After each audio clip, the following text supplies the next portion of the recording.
అదే RTV app వార్తల్ని క్షణాల్లో చదివే అవకాశం ఉంటుంది. ఒక న్యూస్ పేపర్, ఒక టెలివిజన్ ఛానల్ మీ చేతుల్లో ఎప్పుడూ ఉంటాయి. ఎంతో పేరు ప్రఖ్యాతలు గాంచిన శృతి సింగర్గా ఎంతో ఉన్నతంగా ఎదిగింది. ఆమె స్వశక్తిగా తన సొంత కాళ్ళపై ఎదిగింది. 20 రోజుల క్రితం భర్తతో పెళ్లి చేసుకున్న తర్వాత అకాల మరణం చెందింది. అయితే ఆమె మరణం తీరని లోటు కలిగింది కుటుంబ సభ్యులకు. ఆమెని భర్త బంధువులు హత్య చేశారని చెప్పి తల్లిదండ్రులు అయితే ఆరోపిస్తున్నారు. దీనికి సంబంధించి శృతి తండ్రి ఉన్నారు, వారిని అడుగుదాం. అసలు పూర్తిగా ఆ శృతి మరణానికి కారణమైతే భర్త బంధువులు వారందరూ భర్తతో సహా అందరూ కూడా మా కారణం అని చెప్తున్నారు.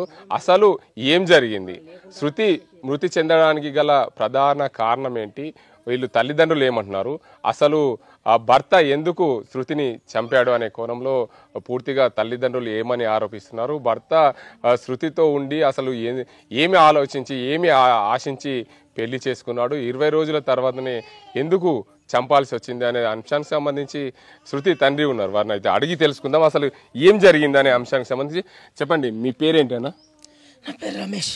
ఏమైంది అసలు, మీ పాప ఎట్లా ఉంటుండే, మీతో ఏం జరిగింది? మీకు అమ్మాయి పెళ్లి చేసుకుంటాను, అది ఇన్స్టాగ్రామ్లో ఆడు కలిసిండట మా అమ్మాయికి, దయాకర్ అని అబ్బాయి, పీర్లపల్లి పిల్లవాడు. పెళ్లి చేసుకుంటుంటే అబ్బాయి ఎట్లున్నాడో ఏం కథనో లాంగ్ ఉంది, అమ్మ చెయ్యనని చెప్తే నేను ప్రేమించిన ఆ అబ్బాయిని చేసుకుంటుంటే సరే నేను చూసిన తర్వాత చేస్తుంటే నువ్వు చూసినాక నేను చేసుకుంటాను అది సరే అని తర్వాత వాళ్ళ ఇంటికి వెళ్ళినాం. మా అల్లుడు, నా పెద్ద అల్లుడు, నేను పోయినాం. చూసినాం వాళ్ళ లొకేషన్ ఏంది, వాళ్ళ పరిస్థితి ఏంది, వాళ్ళ బ్యాక్గ్రౌండ్ ఏందని చూసి వచ్చినాము. తర్వాత మర్ర కట్న కానుకల విషయం మాట్లాడేందుకు మళ్ళీ ఒకసారి వెళ్ళినప్పుడు వాళ్ళు బంగారు అది ఇది అని అడిగారు. నేనేం పెట్టా, నా పరిస్థితి, నాది చిన్న కుటుంబం, నేను కష్టం చేసుకున్నదాకా నాది జీవితం గడవదు, నేనేం పెట్టలేను, నా పిల్ల మీద ఒక 4 తులాలు వేసుకుంటా అని చెప్పిన. నీకు 1 తులం పెడతా అన్న. సరే అన్నారు. అయిపోయింది. మాట్లాడేసి వచ్చినాక నా తమ్ముడు, నా సొంత తమ్ముడు, నా ఆయనకోడు చనిపోయాడు. నా ఆయనకోడు చనిపోతే పెళ్ళి ఆపురని చెప్పిన. పెళ్ళి ఆపలే, 27 డేట్కి పెళ్ళి ఫిక్స్ చేసేసుకున్నారు. మాకు చెప్పకుండా చేసేసుకున్నారు. అమ్మాయిని అలా అందుబాటులో పెట్టుకున్నారు. మా అమ్మాయి మా అత్తడికి రాలేదు. వాళ్ళ ఇంటికి తీసుకుపోయి అమ్మాయిని ఏం చేసిరో ఏం కథనో పెళ్లి చేసేసుకున్నది నా అమ్మాయి. నా తమ్ముడు చచ్చిపోతే సావు కూడా రాలేదు. కథ 27 తారీఖు పెళ్లి చేసుకున్నది. నాటి తమ్ముడు చచ్చిపోయిండని మేము ఇదే దుఃఖంలో ఉన్నాం. మా కులం పెద్ద మనసుతో మాట్లాడి పెళ్ళి ఆపమని అంటే కూడా ఆపలేరు. మేము చేసేసుకుంటాం, మీరు రాకుండా అని చెప్పారు. పెళ్లి చేసేసుకున్నారు. కథ 20 రోజులకు చనిపోయింది. మీరు ఎక్కడికి వెళ్ళినప్పుడు అంటే అబ్బాయి మీద అంటే మీరు ఇల్లు చూసినప్పుడు వెళ్ళిన అలా కుటుంబ పరిస్థితి ఎలా అనిపించింది మీకు? నాకు అబ్బాయి మీద నమ్మకం లేదు. అమ్మాయికి చెప్పిన అద్దంటే కూడా నేను చేసుకుంటా అంటే మంచిగా ఉంటుంది. నలుగురు విషయాలు ఇక దాన్ని ఈ కాలం అట్లా నడుస్తుంది, ప్రేమించి చేసుకోవటరని సరే అని నమ్మిన నేను. వాడు నాకు ఒకసారి అబద్ధం ఆడిండు, నాకు నచ్చలేదు, వాడిని చేయొద్దా అన్న అమ్మాయికి.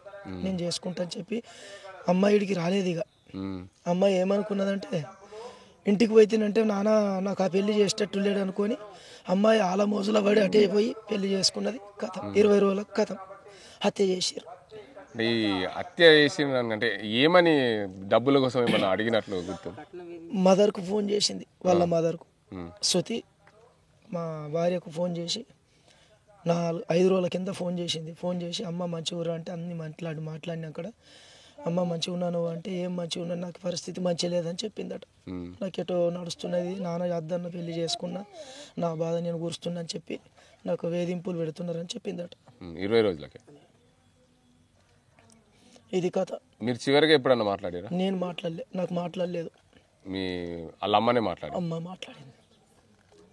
అంటే గతంలో అంటే దయాకర్కు మీ అమ్మాయికి ఎన్ని రోజుల నుంచి పరిచయం ఉన్నట్లు? అంటే వాళ్ళు 6 నెలల నుంచి.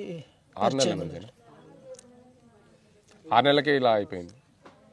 అమ్మాయిని మోసం చేసిండు, అమ్మాయి అందుబాటులో పెట్టుకున్నాడు, అమ్మాయిని మోసం చేసి చంపేశాడు. మీకేం న్యాయం కావాలి? అన్ని మర్డర్ చేయాలి, ఉరి శిక్ష పడాలి వాడికి, కంపల్సరీ ఉరి శిక్ష పడాలి.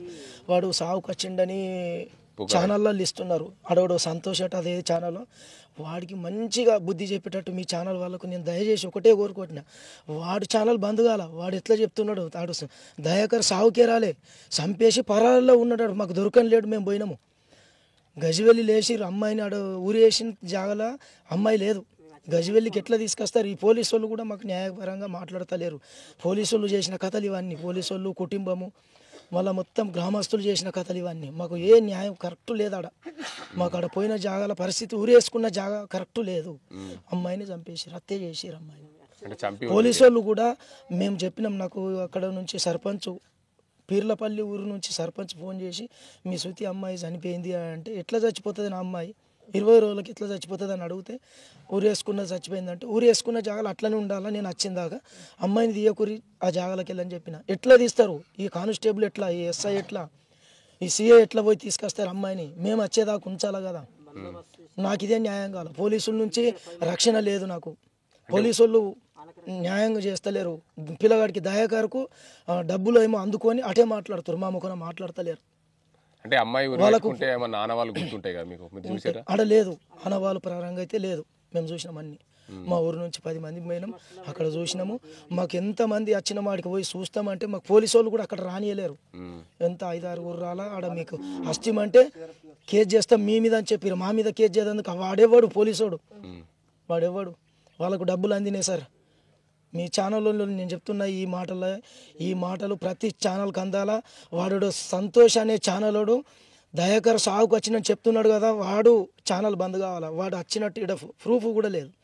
వాడు సంపేష్ పరారిలో ఉన్నాడు, సాగుకే రాలేదు. సాగుకు వస్తే మేము ఉంచామని మేము పోలీసు వాళ్ళకు కూడా అడిగినాం. మాకు ఏ కేసు వద్దు, వాడిని మాకు ఇరు, వాడిని కూడా హత్య చేస్తామని చెప్పినాం.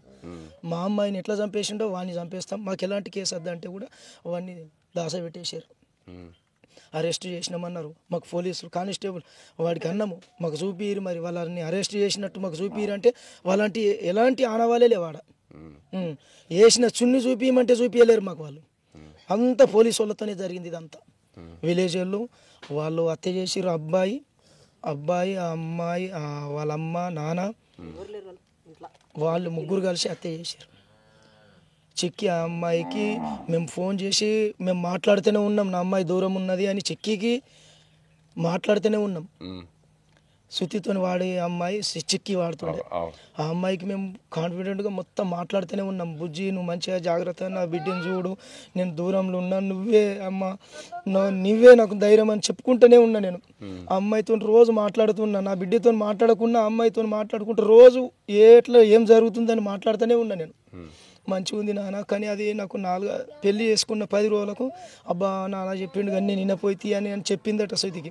చిక్కికి ఏమైందమ్మా మరి అంటే, చెప్తలేదే అది పెళ్లి చేసుకోవద్దు అసలు, నాన్న చెప్పిండు కానీ అసలు పెళ్ళే చేసుకోవద్దే, కరెక్ట్ కాదు ఇది అని చెప్పిందట. కానీ బాగా చెప్పలేదు. అది వాడి నుంచే నడుస్తున్నాయి.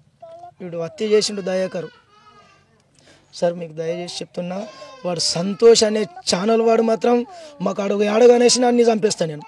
ఇప్పుడు దయాకర్ మీద మీరు ఎలాంటి కేసు పెట్టారు పోలీసులు? మీరు దయాకర్కు ఎలాంటి శిక్ష పడాలి? ఉరి శిక్షణ కావాల్సింది ఒకటి. మరిన్ని వీడియోస్ కోసం ఛానల్ ని సబ్స్క్రైబ్ చేయండి. లేటెస్ట్ అప్డేట్స్ కోసం వాట్సాప్ ఛానల్ ని ఫాలో అవ్వండి. అండ్ లింక్ డిస్క్రిప్షన్ లో ఉంది.